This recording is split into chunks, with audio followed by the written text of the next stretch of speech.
Hello and welcome to our second podcast. This is Campfire Talks, the podcast from digital media at the University of Salford. I am Juan Hiriart, I am the program leader, and with us today we have Glenn Watts, who is a final year student. Well, no, not final year student, now you're graduating, right? In a few weeks. Yes, correct. Scary. Yeah, so Yeah, that's it. How are you, Glenn? I'm very well. How are you? Okay, yeah, it's sunny. It's getting better today. It's very sunny. Yeah, so, right, okay, so I wanted to ask you first. The first question I wanted to ask you, Glenn, is something you say some time ago in the program. You said that this year was a bit of a roller coaster, right? So yeah, with the pandemic, obviously I'm not going to get too much into what the state of the world is.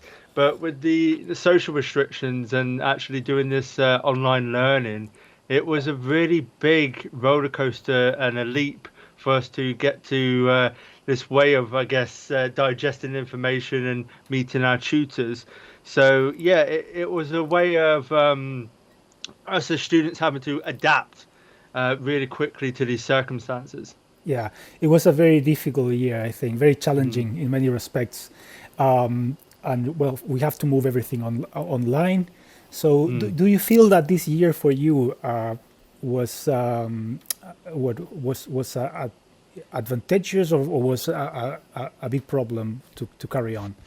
For me personally, now everyone's different. Everyone has different circumstances under their belt. But for me, I've been a big campaigner of doing remote learning ever since I started uni, especially for a digital media course like this one. But I've really excelled in my studies working from home, having to have a lot more time with the family, as well as actually being able to spend on work. It's saving like 4 hours traveling each day was a great weight off the shoulders. But when it comes to other people as well, not everyone has been like me. People really have struggled with this online learning. Yeah. No, yeah, I completely agree. But I think that you're completely right. There are some lessons that we learn. We learn a lot during this time, in certain circumstances, and for some people, actually, it worked better. It worked better than just having a program running everything face to face, right? Yeah, that's true. That's true. So I know, Glenn, that you worked very closely with Barclays this semester, right? Can you tell us a little bit about this project?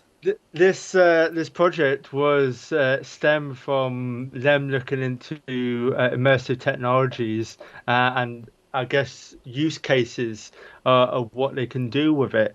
And during the pandemic, they've had the Eagle Labs, which are places where people can go down and do co-working spaces for businesses and start things. But they've been closed, right, because of the social restrictions and that. And the idea of having it recreated using 3D technology and virtual reality, as immersive as it possibly can be, was the goal there, and to educate people on these spaces. So when they do eventually reopen, they got an idea of what these spaces are all about. Yeah. Yes. But it's that use case of, we got this technology, what can we do with it? Yeah, so it was like sort of experiment that they wanted to, of course, test whether VR could be something, or XR could be something that they could use. Is it all right if I show the video of course. That you made? Because your prototype was really impressive. So I'm playing the video now. We're looking into this walk like through that you made into this VR environment that you built, right? So can you tell us a bit about how you build this thing? What kind of tools you use to make this?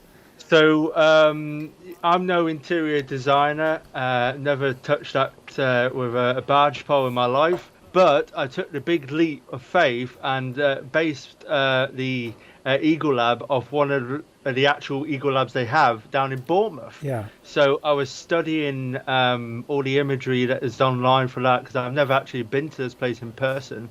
That's another thing to put on record.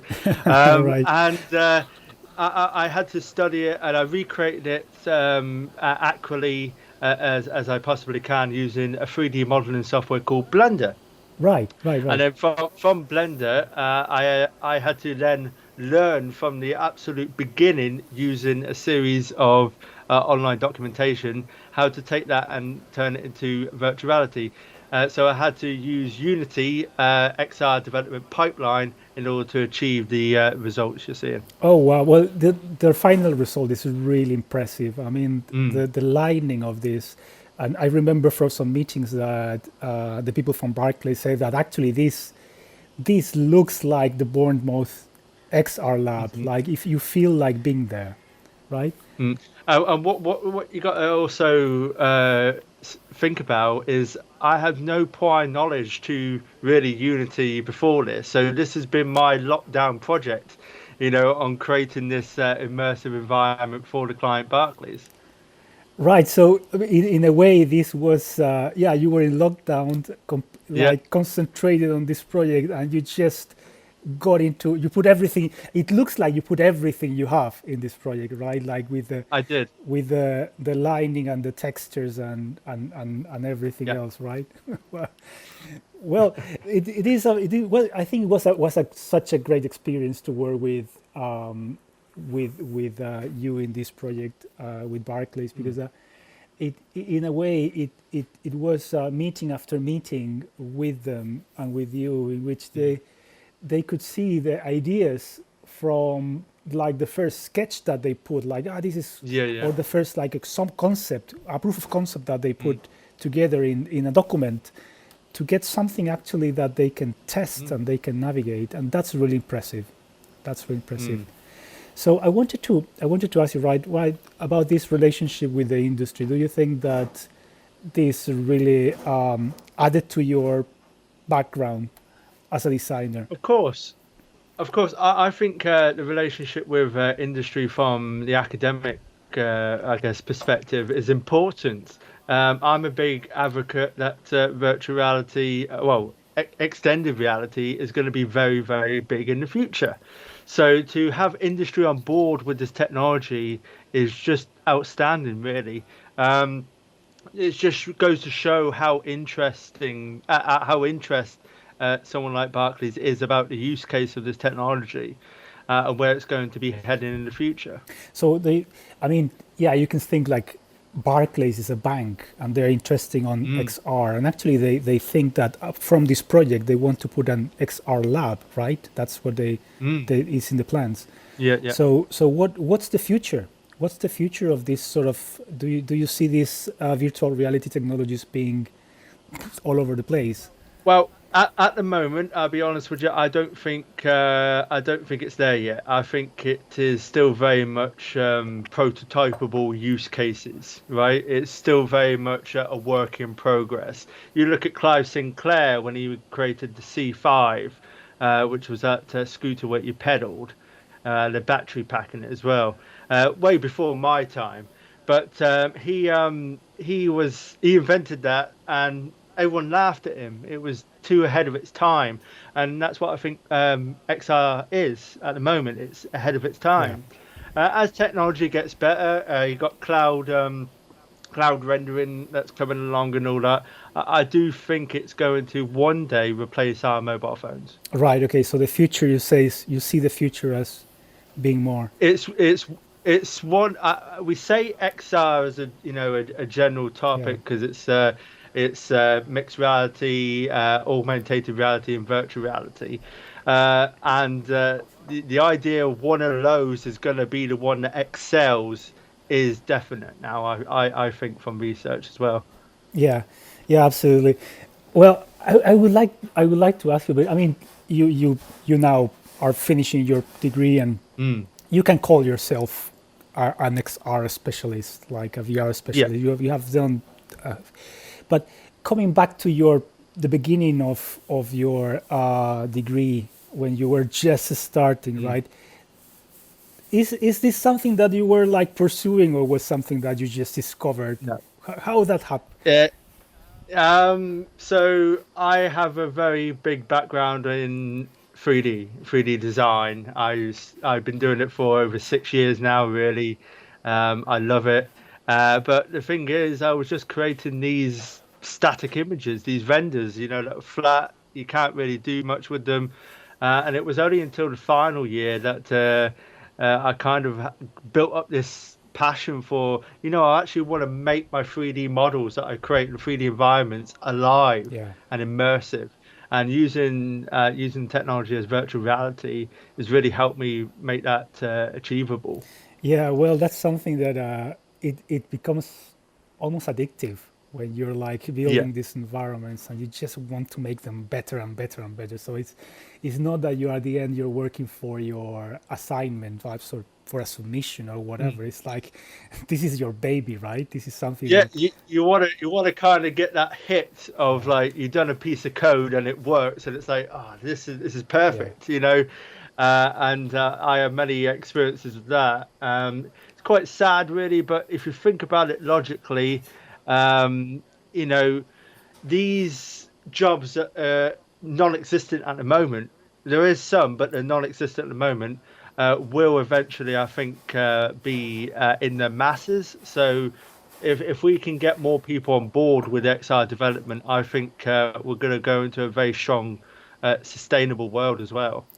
well, that's a very interesting point, I think, Mm. on what these technologies actually can bring for social change and positive Mm. change, right? But Mm. yeah, well, that was something that I really like it to say is like how you can see from this prototype, and not just this prototype, but other prototypes that you have put together, that you're not working for your module. I mean, you're not working for No. me. You're not working for your module. You're working for yourself because it's something that is your, as I was saying, this is your baby, right? This is your project. Yeah, So how? but you gotta enjoy doing it, Yeah, right? Okay. I'm the metaphor goes is if you enjoy something, right, so much, you're not working. yeah, Okay, you're literally just in this realm of playing around with yeah, stuff. Um, and also that helps the mentality, I think, come to the think about it. The idea that if you're doing something you enjoy doing, your mental health's better, yeah, your stress levels are better, and you just have a all-round better way of life. You're not forced into doing something you don't yeah. like. Absolutely, and yeah, it's at the end is when you start taking ownership of your project, right? It's Yeah. like this Mm. is mine. This is my project. This is not the university project. This is not a project I'm doing for a tutor. This is mine. This is Mhm. my stuff, right? And, Yeah, yeah, and I love when that happens because that is basically that will be the ideal, really, sort of path for everybody. Not every student gets there though, right? yeah. No. So what do you think we we what are the factors? What do you think we need to for somebody, for a student, to take ownership of their work? You need to be proud of your work that you're producing. One thing that I struggled with at the first couple of years of uni was not being proud of the stuff that's being produced. Um, and the way you get that proudness to yourself is through feedback. You can't be afraid not to ask someone, what do you think of this?